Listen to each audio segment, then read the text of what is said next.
moi j'étais dans l'assistance, je suivais la messe et j'étais particulièrement ému. Et régulièrement j'essuyais mes yeux.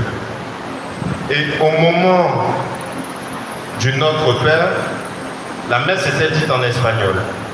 Au moment du Notre Père, j'entends l'évêque qui célèbre, qui dit, mais cette fois je l'entends clairement en français, qui dit, cette fois notre prière sera pleinement une prière universelle parce que nous avons dans l'Assemblée un frère qui nous vient de Côte d'Ivoire, un pays que le Père Tardif a visité à plusieurs reprises. Et moi je dis ce Notre Père avec eux, mais je l'entends parfaitement en français.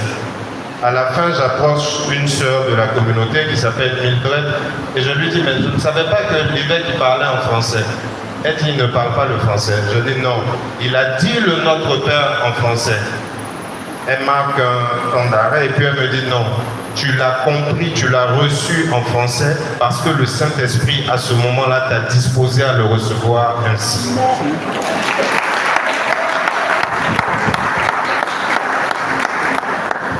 Si c'est possible pour moi, je pense que c'est possible pour beaucoup de personnes ici. C'est possible pour beaucoup de personnes ici. Il faut simplement se disposer et laisser l'Esprit Saint agir, nous transformer.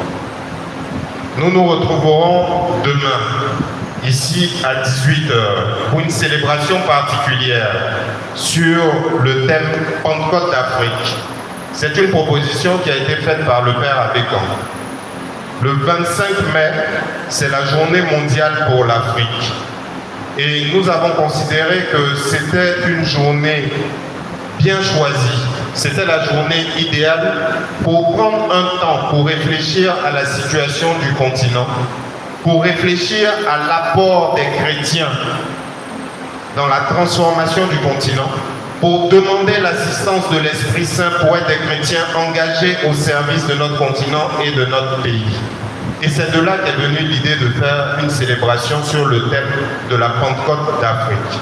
C'est une célébration qui va se faire en 3 temps. Un premier temps avec,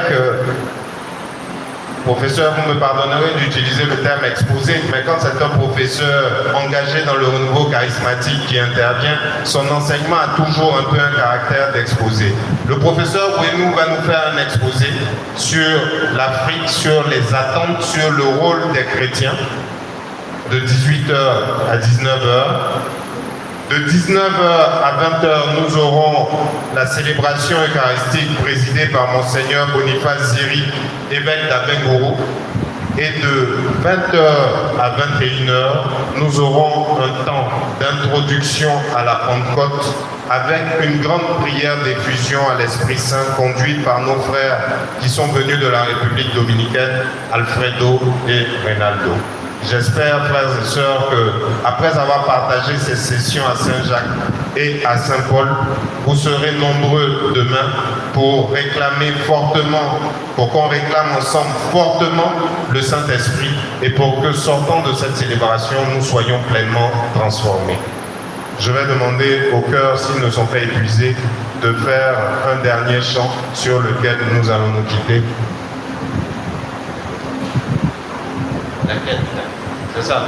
Alors, quand vous allez sortir de la chapelle, vous trouverez 2 jeunes dames à l'extérieur avec les paniers dans lesquels vous pourrez mettre la contribution que vous souhaitez donner pour accompagner l'organisation de cette mission qui se poursuit demain et qui se poursuivra de vendredi à dimanche avec la retraite sur le thème Les signes du royaume, retraite qui se fera au centre Sainte-Thérèse de Bingerville. Eric, juste une dernière information. Eric me signale qu'à l'extérieur, sur la table où vous sont proposés les ouvrages, vous aurez la possibilité de faire vos demandes de messe, de déposer vos intentions pour la messe de demain. Je pense que tout a été dit.